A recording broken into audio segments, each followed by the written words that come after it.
બેટા નેહા, અહીંયા આવતો. હા પપ્પા.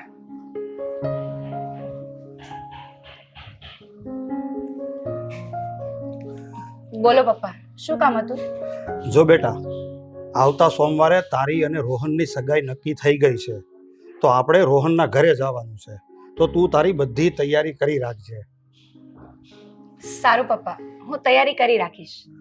પણ બેટા, આ તારા સાસુએ આ ગયા અઠવાડિયે જે ચૂંદડી મોકલી હતી ને, એ આપણે પાછી મોકલાવી દઈએ. અરે ગભરાઈશ નહીં બેટા. આ વાત જાણે એમ છે કે તારી મમ્મી જ્યારે જીવતી હતી ને, ત્યારે એની ઈચ્છા હતી કે એમણે જે લગ્નમાં ચૂંદડી ઓઢી હતી ને, એ જ ચૂંદડી ઓઢીને તારી સગાઈ થાય. ઓ એમ વાત છે. મને નહોતી ખબર કે મારા મમ્મીની આવી ઈચ્છા હતી. બેટા, આજે તારી મમ્મી હયાત તો નથી, પણ હું એની એક આ છેલ્લી ઈચ્છા પૂરી કરવા માંગુ છું. ભલે પપ્પા, હું પણ મારી મમ્મીની ઈચ્છાને સન્માન આપું છું. અને પપ્પા, સગાઈમાં જો મારી મમ્મીની ચુંદડી ઓઢીશ ને, તો મને પણ એવું લાગશે કે મારી મમ્મી મારી સાથે છે. સારું બેટા, હું ફેક્ટરીએ જાઉં ને ત્યાં રસ્તામાં રોહનની ઓફિસ આવે છે. તારી સાસુએ જે ચૂંદડી આપી ને એ લઈ આવ, હું રોહનને આપી દઈશ. હા પપ્પા.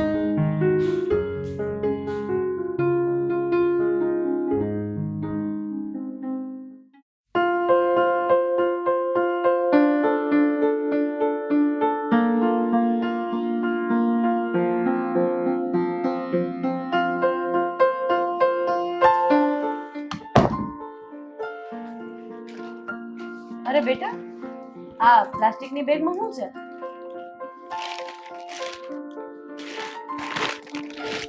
બોલશે નહીં, બતાવશે સીધો.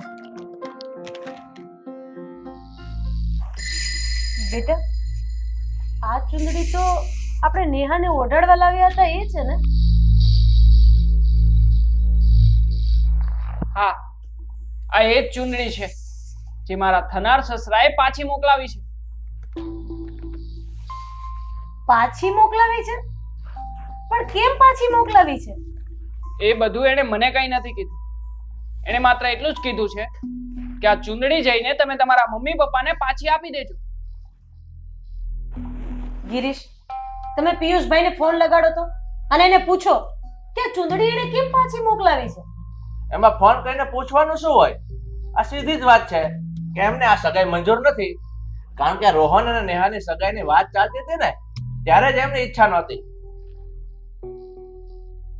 અરે પણ એને આ સગાઈ મંજૂર નહોતી તો આપણે નેહાને લઈને જ્યારે ખરીદી કરવા ગયા ત્યારે જ ના પાડી દેવાય ને. આ ખરીદી થઈ ગઈ, તારીખ નક્કી થઈ ગઈ, બધા મહેમાનને ફોન કરી દીધા. હવે આ સગાઈ માટે ના પાડે તો આ બધા મહેમાનમાં આપણું મોઢું શું રહેશે? હું તો પહેલેથી જ ના પાડતો હતો કે આ સગાઈ કરવાનું રહેવા દો, પણ આ રોહન માન્યો જ નહીં. અરે પપ્પા, મને પણ નહોતી ખબર કે એક દિવસ આ લોકો આપણી ઇજ્જત પર જશે. તો હું પણ આ સગાઈ કરત જ નહીં ને.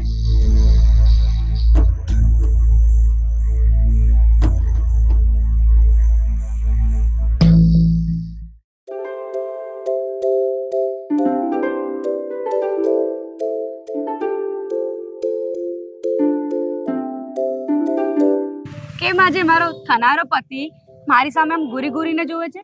કઈ ગુસ્સામાં છે કે શું? હા, હું ગુસ્સામાં જ છું ને મને ગુસ્સો તો એટલી હદે આવે છે ને કે તારું આ જડબું તોડી નાખું. રોહન, શું થયું? કેમ આવી વાતો કરે છે? એક તો અમારી ઇજ્જતના ધજાગરા ઉડાડી દીધા, બધાની સામે નીચું જોયા જેવું કરી દીધું, ને હવે અત્યારે પૂછે છે કે શું થયું. પણ રોહન, વાત શું છે એ તો કે. આટલો ગુસ્સો કેમ કરે છે? પણ તારે મારી સાથે સગપણ નહોતું જ કરવું તો પહેલા ના પાડી દેવાય ને. આ સગાઈની તારીખ નક્કી થાય પછી આ બધો તમાશો કરવાની જરૂર શું હતી? અરે પણ સગાઈ કરવાની કોણે ના પાડી? કોણે શું? તારા પપ્પાએ જ ના પાડી છે. શું? મારા પપ્પાએ સગાઈ કરવાની ના પાડી? હા હા, તારા પપ્પાએ જ ના પાડી છે.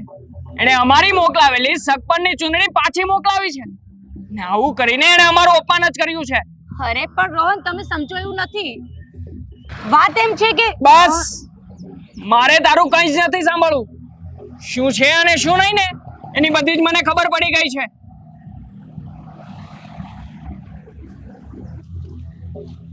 હે ભગવાન, હા તો વાતનું વતેસર થઈ ગયું. મારે ઘરે જઈને પપ્પાને વાત કરવી જ પડશે.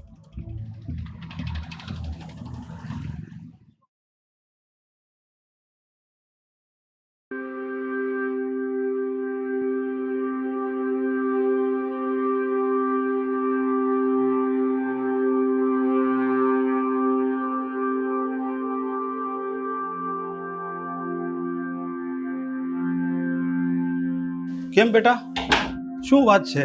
કેમ તે મને ફોન કરીને તાત્કાલિક બોલાવ્યો? પપ્પા ભારે થઈ ગઈ, ન થવાનું થઈ ગયું. પણ શું થયું? વાત તો કર. પપ્પા તમે જ્યાં જે રોહનને ચુંદડી આપી ને તો એ લોકો એવું સમજે છે કે આપણે સગાઈ નથી રાખવી, એટલે એમની ચુંદડી એમને પાછી આપી દીધી. શું એ લોકો આવું સમજી બેઠા છે? હા પપ્પા, એટલું જ નહીં, એ લોકોએ આવતા સોમવારે સગપણની વિધિ પણ કેન્સલ કરી દીધી છે. હે ભગવાન, આ તો ભારે થઈ. વાતનું તો વતેસર થઈ ગયું.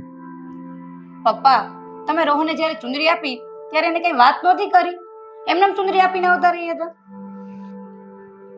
ના બેટા, મને એમ થયું કે આ રોહનને આ બધી વાત કરવાનો શું અર્થ. હું ફોન કરીને રાધાબેનને જ વાત કરી દઈશ. પણ હું આ ફેક્ટરીએ ગયો તો કામમાં ને કામમાં હું તારી સાસુને ફોન કરવાનું જ ભૂલી ગયો. પપ્પા તમે આ શું કર્યું? તમારી એક ભૂલના કારણે મારું સગપણ તૂટી જશે. ના બેટા, તું ચિંતા ન કર. હું હમણાં જ તારા સસરાના ઘરે જાઉં છું અને બધી હકીકતની વાત કરી અને એ લોકોની ગેરસમજણ દૂર કરી દઉં છું. હું હમણાં આવું હો બેટા, અત્યારે જ જાઉં છું હું.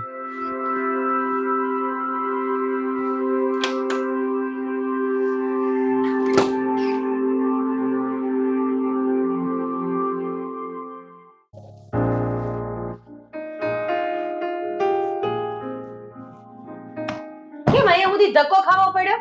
હજી અમારું અપમાન કરવામાં કઈ બાકી રહી ગયું છે? ના બેન, હું અહીંયા કોઈ તમારું અપમાન કરવા નથી આવ્યો, પણ તમારા મગજમાં જે ગેરસમજણ ઊભી થઈ છે ને એ દૂર કરવા આવ્યો છું.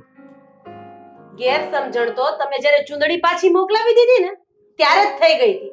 હવે મને બધું સમજાઈ ગયું છે. નહીં રાધાબેન, આ તમે ખોટું સમજી બેઠા છો.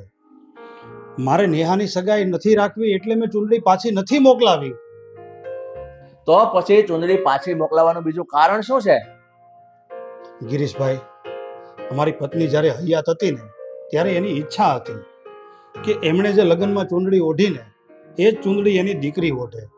બસ મારી પત્નીની આ ઈચ્છા પૂરી કરવા માટે મેં તમારી ચૂંદડી પાછી મોકલાવી છે. શું? બસ આ જ કારણસર તમે ચુંદડી પાછી મોકલાવી હતી? હા રાધાબેન, હું મારી એકની એક દીકરીના સોગંદ ખાઈને કહું છું કે આના સિવાય બીજું કોઈ કારણ નથી. અને આમાં મારી ભૂલ ફક્ત એટલી જ કે મેં રોહન જોડે ચૂંદડી તો મોકલાવી અને મારે તમને ફોન કરવાનો હતો પણ હું ભૂલી ગયો. એ બદલ હું તમારા લોકોની માફી માંગુ છું. અરે પિયુષભાઈ, તમે માફી ન માંગો, માફી તો અમારે માંગવાની. અમે કાંઈ પણ વસ્તુ જાણ્યા જોયા વગર આખી વાતને અવળી સમજી બેઠા. હવે તમે ચિંતા છોડી દો અને આપણે દીકરા દીકરીની સગાઈની જે પણ તિથિ નક્કી કરી છે ને એ જ તિથિ પ્રમાણે આપણે સગાઈ કરશું. અને આ પિયુષભાઈ, આ મારા બેનની ઈચ્છા આપણે પૂરી કરીશું અને એના લગ્નની ચુંદડી જ આપણે નેહાને ઓઢાડશું. તમારો ખૂબ ખૂબ આભાર ગિરીશભાઈ. ભાઈ, આભાર તો અમારે માનવો જોઈએ. હવે તમે બેસો, હું ગરમા ગરમ ચા નાસ્તો લઈ આવું. હા હા. આપણે સગપણના કામમાં આપણે તો વિશાલા ગાર્ડન જ બરોબર રહે. આપણે 200 માણા અમારે હા. હા.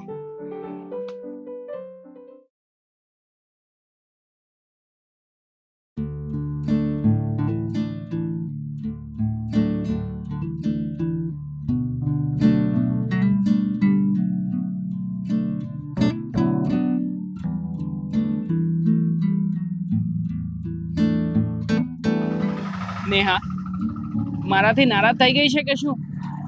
હા, હું તારાથી નારાજ છું. તારી સાથે વાત પણ નથી કરવાની. નેહા મારી ભૂલ થઈ ગઈ બસ. શું કામ કર્યો હતો મારી પર ગુસ્સો? મારો શું વાંક હતો?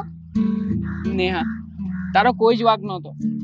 તો હું જ વાતને સમજ્યા કે જાણ્યા વગર જ તારા પર ગુસ્સે થઈ ગયો હતો. હા તો વાતને પહેલા જણાય ને હું તને બધી વાત સમજાવવા માંગતી હતી પણ તું સમજવા તૈયાર જ નહોતો. આઈ એમ સોરી યાર, તું મને માફ કરી દે ને. માફ કરીશ પણ એક જ શરત પર. બોલ, કઈ શરત? તારે મને હોટલમાં જમવા લઈ જવી પડશે. ઓ એવું છે, ઓકે મેડમ, તો ચાલો હું તમને આજે હોટલમાં લઈ જાઉં. હા